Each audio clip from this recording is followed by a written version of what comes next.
नमस्कार मित्रों, Atul IAS academy में आप सभी का बहुत बहुत स्वागत है। मेरा नाम आस्था शर्मा है। चलिए 5 मार्च के लिए अभ्यास सीरीज के एमसीक्यू करंट अफेयर्स क्विज को स्टार्ट करते हैं।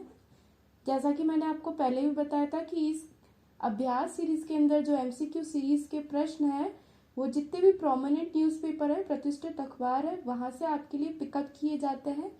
कंटेंट को फिर डेलिब्रेट किया जाता है और फिर वहां से क्वेश्चंस फ्रेम करके आपके लिए लाए जाते हैं ताकि आप रोज प्रीलिम्स के लिए खुद को तैयार कर सकें। चलिए हमारे पहले प्रश्न की ओर बढ़ते हैं।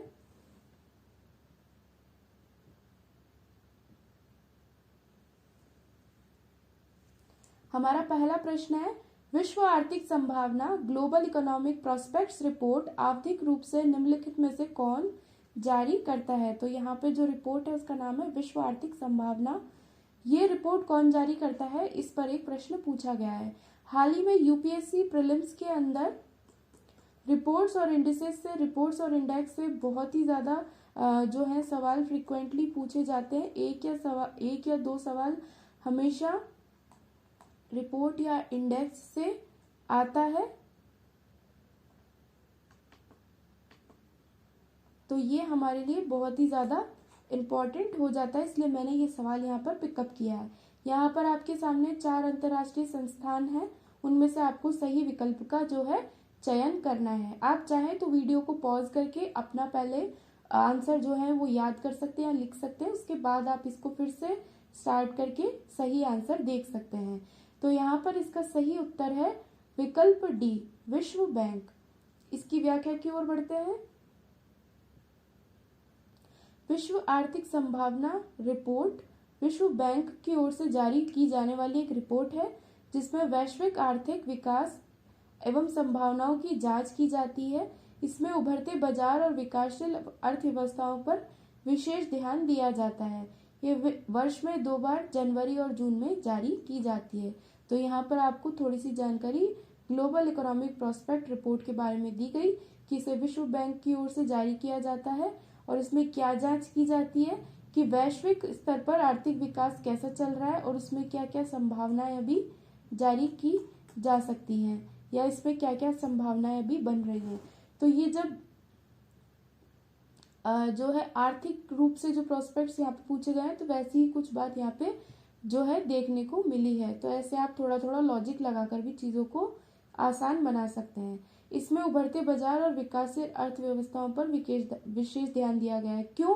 क्योंकि जो उभरते जो बाजार हैं, जो अभी और आगे बढ़ रहे हैं या ऐसी अर्थव्यवस्थाएं हैं जो विकासशील है, जैसे कि भारत है, चीन है, तो इनके ऊपर विशेष ध्यान इसलिए दिया जाता है क्योंकि ये ही आगे जाके जो है वैश्विक आर्थिक व्यवस्था में ज्यादा बड़ा रोल प्ले करेंगे। ठीक है, इसलिए इन पर ज्यादा यहाँ पे विशेष ध्यान दिया जाता है और 2 बार ये रिपोर्ट जारी की जाती है ताकि ज्यादा से ज्यादा जो बदलती संभावनाएं हैं उनको यहाँ पे ट्रैक किया जा सके। चलिए हमारे अगले प्रश्न की ओर बढ़ते हैं। हमारा अगला प्रश्न है, विश्व वन्यजीव दिवस के संदर्भ में निम्नलिखित कथनों पर विचार करें। ये हर साल 3 मार्च को बनाया जाता है। इस वर्ष की थीम है पारिस्थितिकी तंत्र की बहाली हेतु प्रमुख प्रजातियों की पुनर्बहाली। और तीसरा हमारा क्या स्टेटमेंट है, 3 मार्च 1973 में वन्यजीव और वनस्पतियों की लुप्तप्राय प्रजातियों में अंतर्राष्ट्रीय व्यापार हेतु कन्वेंशन पर हस्ताक्षर किए गए थे। तो यहाँ पे जो 3 स्टेटमेंट दे रखे हैं उनमें से ये बताना है कि कौन सा सही है। तो यहाँ पर देखा जाए दोस्तों तो पहला और तीसरा जो स्टेटमेंट है वो सही है और जो दूसरा स्टेटमेंट है वो गलत है क्योंकि जो थीम है यहाँ पर गलत दे रखी है। तो हमारा उत्तर हुआ बी, केवल 1 और 3। इसकी व्याख्या की ओर बढ़ते हैं।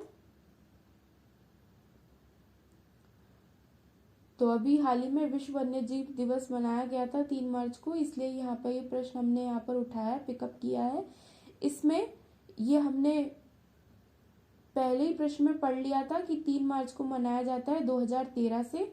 और इसके अलावा साइट्स में जो वन्यजीव और वनस्पतियों की लुप्तप्राय प्रजातियों में अंतर्राष्ट्रीय व्यापार हेतु कन्वेंशन है, उस पर भी आज ही के दिन 3 मार्च के दिन साइन किए गए थे, इसलिए ये बहुत ही ज्यादा इम्पोर्टेंट है। साथ ही साथ जो यूएनजीए है, महासभा है, यूनाइटेड नेशंस की, संयुक्त राष्ट्र संघ की, उसके संकल्प के साथ संयुक्त राष्ट्र कैलेंडर पर वन्य जीवों के संबंध में इस दिन के विशेष वैश्विक पालन हेतु सूत्रधार के रूप में नियमित नामित किया गया था। ठीक है, और इस वर्ष की जो थीम है, जो हमारे स्टेटमेंट में गलत थी, तो सही थीम क्या है? वन्यजीव संरक्षण के लिए सहभागिता। ठीक है, जो समुद्री जीवन और महासागरों के संरक्षण एवं व्यवसायों के साथ सहयोग करने एवं संरक्षण गतिविधियों के वित्त पोषण पर केंद्रित है। इसलिए हमारा कथन 2 सही नहीं था। तो ये हमारी राइट थीम हो गई। चलिए अगले प्रश्न की ओर बढ़ते हैं।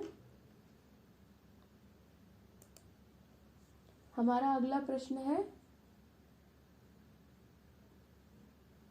सॉल्ट फ्लैट्स के संबंध में निम्नलिखित कथनों पर विचार कीजिए। सॉल्ट फ्लैट्स अभी हाल ही में चर्चा में है, तो प्रीलिम्स में, क्योंकि ये पर्यावरण से संबंधित है, तो इसमें क्वेश्चन आने की चांसेस बहुत ज़्यादा है, इसलिए मैंने इसको यहाँ पर इसको पिकअप करके इस पर क्वेश्चन बनाया है। ये एक प्राकृतिक हमारा स्टेटमेंट 1 है। ये एक प्राकृतिक परिदृश्य है जिसमें समतल भूमि का एक बड़ा नमक क्षेत्र ढका हुआ है। ये एक प्राकृतिक जल निकाय से बनता है जिसकी पुनर्भरण दर वाष्पीकरण दर से कम होती है। ठीक है, ये मैं आपको समझाती हूँ अभी व्याख्या में। दुनिया का सबसे प्रसिद्ध सॉल्ट फ्लैट है बोलिविया में सोलर डी इयूनी, जिसमें ग्रह के लिथियम भंडार का आधे से अधिक हिस्सा है। तीनों स्टेटमेंट्स में से हमें सही स्टेटमेंट बताने हैं, तो हमारा यहाँ पर जो सही उत्तर है वो है विकल्प डी, क्योंकि हमारे तीनों ही जो है यहाँ पे स्टेटमेंट सही है। इसकी व्याख्या की ओर बढ़ते हैं मित्रों।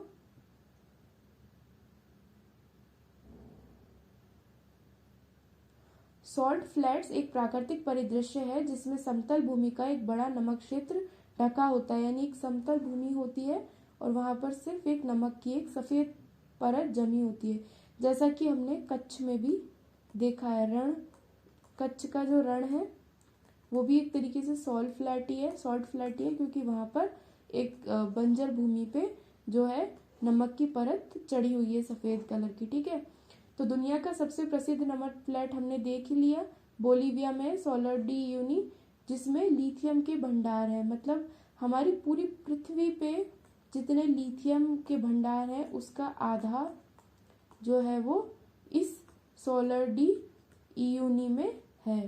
ठीक है, तो प्रीलिम्स के लिए बहुत ही इंपॉर्टेंट फैक्ट है कि लिथियम के जो भंडार है वो भी यहाँ पे सॉल्ट फ्लैट में पाए जाते हैं।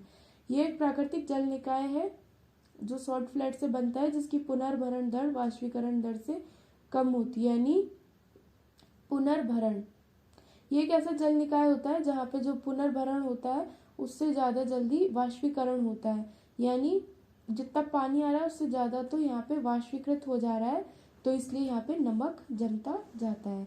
अंतर्निहित मिट्टी अत्यधिक खारी होती है, भले ही जल तालिका उथली हो, और भूजल मनुष्यों के पीने के लिए बहुत ही खारा होता है। इनका कहना यह है कि ये जो सॉल्ट फ्लैट है इसकी नीचे की जो मिट्टी होती है वो अत्यधिक खारी होती है, चाहे जल तालिका बहुत ही ज़्यादा उथली हो फिर भी, और मनुष्य इस पानी को पी नहीं सकते क्योंकि बहुत ही ज़्यादा खारा होता है। तो यहाँ पर हमने ये सॉल्ट फ्लैट के बारे में कुछ जानकारी जानी। चलिए अगले प्रश्न की ओर बढ़ते हैं। हमारा अगला प्रश्न नंबर 4 जो है वो उदारीकृत प्रेषण योजना के संदर्भ में है। तो यहाँ पर लिखा हुआ है कि इस योजना के संदर्भ में निम्नलिखित कथनों पर विचार करें। पहला कथन है, भारतीय व्यक्ति इस योजना के तहत एक वर्ष में अधिकतम $250,000 तक धन बाहर भेज सकते हैं। इसके अलावा जो दूसरा कथन है वो कहता है, इसका उद्देश्य भारत के बाहर पैसे भेजने वाले की प्रक्रिया को आसान बनाना और भारतीय व्यक्तियों द्वारा विदेशी निवेश को प्रोत्साहित करना है। तो ये हमारा दूसरा कथन हो गया। तीसरा कथन है, ये निगमों, साझेदारी फर्मों, हिंदू अविभाजित परिवार, ट्रस्टों आदि के लिए भी उपलब्ध है। तो यहाँ पे हमको सही कथन बताना है। तो हमारा जो है तीसरा कथन गलत हो गया, वो हम अभी व्याख्या में जानते हैं। तो इस तरीके से सिर्फ 2 कथन सही है, तो हमारा सही आंसर हो गया केवल 1 और 2। इसकी व्याख्या देख लेते हैं मित्रों। तो जो उदारीकरण प्रेषण योजना है इसके तहत, इसको इंग्लिश में हम अगर बोलना चाहें तो ये लिबरलाइज रेमिटेंस स्कीम है। ये 2004 से चल रही है। इसमें हमने पहले देखा कि $2,50,000 तक का पैसा बाहर भेज सकते हैं।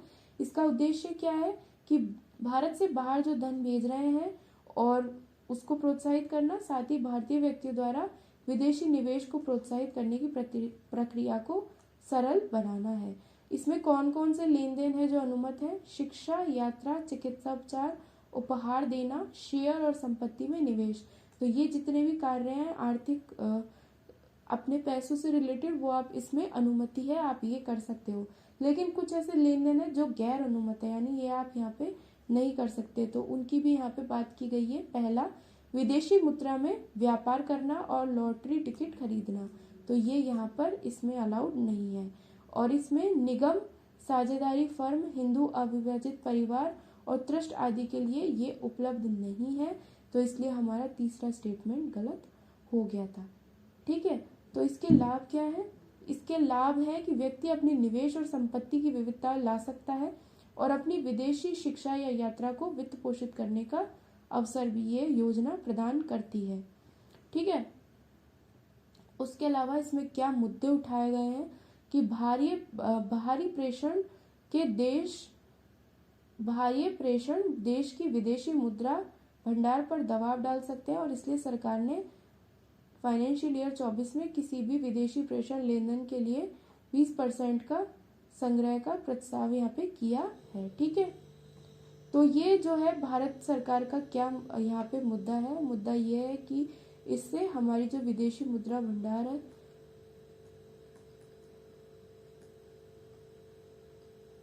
विदेशी मुद्रा जो भंडार है, इस पे बहुत ही ज़्यादा दबाव डालेगा, जिसे हम फॉरेक्स रिजर्व भी बोलते हैं।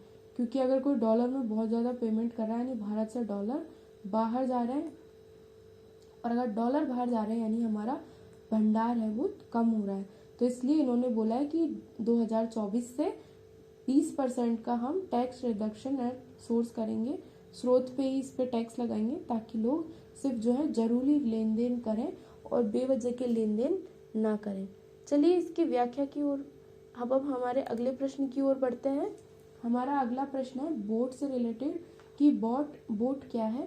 तो अभी हाल ही में बहुत ही ज़्यादा बोट्स चर्चा में है, चैट जीपीटी भी चर्चा में है, इसलिए प्रश्न यहाँ पर उठाया गया क्योंकि साइंस एंड टेक से सवाल भी बहुत अच्छे पूछे जाते हैं तो प्रीलिम्स के अंदर, तो इसलिए मैंने ये प्रश्न यहाँ पे पिकअप किया है। तो इसमें हमको 4 विकल्प दिए हैं। पहला, ये एक स्वचालित रूप से काम करने वाला डिजाइनर कंप्यूटर प्रोग्राम है। उसके अलावा दूसरा ऑप्शन है ये एक नई खोजी गई मेंढक प्रजाति है। और तीसरा ऑप्शन है ये क्रिप्टो करेंसी है। चौथा ऑप्शन है ये एक अधिक सुरक्षित ऑनलाइन लेन देन का एक नव विकसित ऐप है। तो यहाँ पे आपको सही उत्तर देना है। तो इसका सही उत्तर क्या है? ए, ये एक स्वचालित रूप से काम करने के लिए डिजाइन कंप्यूटर प्रोग्राम है। इसकी व्याख्या देख लेते हैं। यहाँ पे हमने सिर्फ बोट शब्द यूज किया है, जबकि अगर हम यहाँ पे चैट बोट शब्द यूज करते तो आप आसानी से इसका आंसर पता लगा लेते, लेकिन बोट शब्द यूज किया है। हो सकता है कि एग्जाम में भी चैट बोट ना पूछे, सिर्फ बोट पूछे, तो इस तरीके से इसको थोड़ा गैस करना थोड़ा मुश्किल हो जाता है, लेकिन अगर आपने पढ़ा है तो आपके लिए बहुत ही आसान है। तो बोट क्या होता है? कंप्यूटर प्रोग्राम है जिसे स्वचालित रूप से काम करने के लिए डिजाइन किया गया है। ये मुख्य रूप से इंटरनेट पर जानकारी एकत्रित करने और दोहराव वाले कार्य के लिए उपयोग किया जाता है। यानी अगर आपने देखा हो तो कई जो टेलीग्राम चैनल्स हैं या फिर कई वेबसाइट्स हैं या फिर कोई भी ऐसा ऐप है, तो वहाँ पे वो क्या करते हैं, अपना एक बोट लगा देते हैं, चैट बोट। तो अब क्योंकि इतनी सारी जो है क्वेरीज एक दिन में उठती हैं, मेरा कुछ चीज़ ख़राब हो गई, मैं सबसे पहले जाऊँगी, मुझे टेलीग्राम से कुछ डाउनलोड करना है, मैं चैट बोट से बात कर सकती हूँ। तो इतनी सारी क्वेरीज एक मनुष्य जो है वो बैठ के सॉल्व नहीं कर सकता, और ज़्यादातर जो प्रश्न होते हैं वो बहुत ही ज़्यादा ऐसे होते हैं जो बार बार पूछे जाते हैं।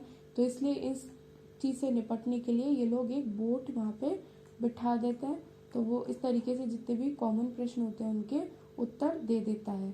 तो इसके खाते विशेष रूप से स्पैमिंग, क्रिप्टो घोटाले फैलाने और सोशल मीडिया पर खातों की धोखाधड़ी के लिए कुख्यात है। ठीक है, तो जो बोट है वो इन सब चीज़ों के लिए भी काम में लिया जाता है, इसलिए बहुत ही ज़्यादा इनके लिए कुख्यात है। वोट खातों से दुष्प्रचार अभियानों, राजनीतिक विरोधियों का निशाना बनाने और कई देशों में दर्शकों को लुभाने के लिए भी जोड़ा गया है। यानी अगर किसी को अपने यूट्यूब चैनल पे जो है व्यूज़ बढ़ाने हैं तो वो चैट बोट को इनलीगल वे में यूज़ करके अपने व्यूज़ बढ़ा देता है, जो कि लीगल तो नहीं है लेकिन लोग फिर भी यूज़ करते हैं। और इस तरीके से बाद में इनको जब यूट्यूब फिगर आउट करता है तो इनके चैनल को डिलीट कर दिया जाता है। तो इस तरीके से कुछ जो इलीगल काम है उनको करने के लिए चैटबॉट को भी बहुत ज़्यादा यूज़ किया जाता है। कुछ प्रोडक्टिव काम भी करते हैं, जैसे कि टेलीग्राम पे, वेबसाइट पे, किसी ऐप पे बोट यूज़ करके काफ़ी सारे बच्चों को अपनी क्वेरीज रेज करके उसका वेट नहीं करना पड़ता, तुरंत आंसर मिल जाता है। लेकिन इसके कुछ गलत जो भी एक डार्क साइड जिसे बोलते हैं वो भी है। वो ये है कि इसको इस तरीके की कुछ चीज़ों में जो है जोड़ा गया है। चलिए आज की हमारी जो अभ्यास सीरीज़ है वो यहाँ पर मैं समाप्त कर रही हूँ। हमने यहाँ पर प्रीलिम्स के कुछ एमसीक्यू क्वेश्चन सॉल्व किए करंट अफेयर्स के आज की न्यूज़ से, ताकि आप रोज़ अपनी प्रीलिम्स की तैयारी धीरे धीरे मई तक कर पाएँ, या अगर अगला अटेम्प्ट भी दे रहे हैं तो तब तक आप इसको फॉलो कीजिए। हम आपके लिए रोज़ एमसीक्यू सीरीज़ लेकर आएंगे। अगर आपको ये वीडियो पसंद आती है तो इसे ज़रूर लाइक करें, शेयर करें और सब्सक्राइब करें हमारे अतुल IAS एकेडमी चैनल को, और टेलीग्राम पे हमसे जुड़िए ताकि आपको इस लेक्चर का PDF वहाँ पर मिल जाए। धन्यवाद।